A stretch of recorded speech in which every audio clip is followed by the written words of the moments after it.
Hey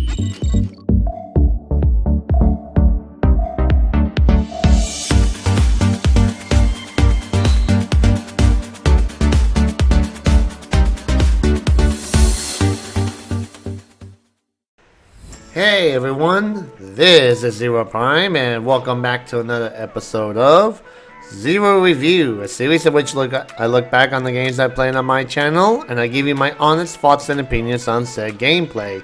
And on today's episode, we'll be talking about a classic Resident Evil title that got a remake, and that is Resident Evil 4 Remake. Now, I have played the original and covered a review on that on my channel.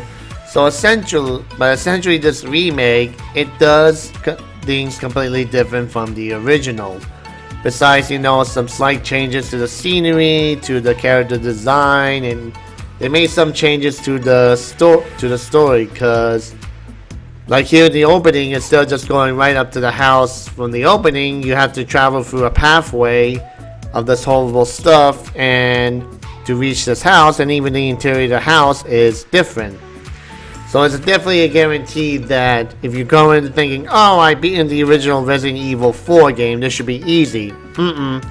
Because they completely made a lot of changes. And that's why some of the confusion that some people have with remastered and remakes. A remaster is when they just upgraded the graphics and everything, and that's it. They don't really make much changes. A remake is when they take the game, rebuild it from the ground up with new elements, new mechanics, and all that, and that's what makes it completely different. But I would definitely say that the Resident Evil 4 remake is done very, very well. That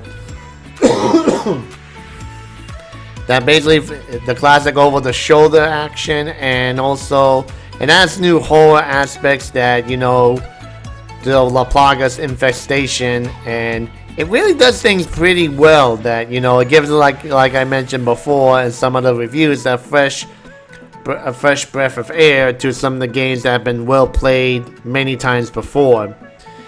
And of course, it's always fun to see, just like to see like some classic games brought into the new life for modern gamers nowadays. So definitely is a fun game to it, and I'm kind of curious now at this point if they're going to do a remake of Resident Evil 5 and 6.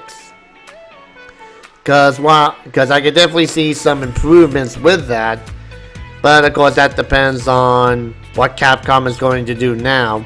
But yeah, just have to wait and see. So in any case, it's available out there on the original form, and also you can get the gold edition, which has all of the DLC and stuff like that. So yeah, you can pick which one ever you like to play and definitely have fun with that. So if you're a fan of the Resident Evil series, this is definitely a game you definitely want to play and have fun with. So in any case, that's all the time I have for this episode, guys. So as usual, thank you for watching. Make sure to leave a comment below, subscribe for more video update, share this on your Facebook, Twitter, Tumblr, and all other social medias. And don't forget to hit the like button to help out the channel, and to turn on the notification bell to stay up to date on my channel. And if you guys want to help me out in some shape or form, I do have a Patreon account down below. And as usual, guys, thank you for watching, and have a pleasant day. Bye bye.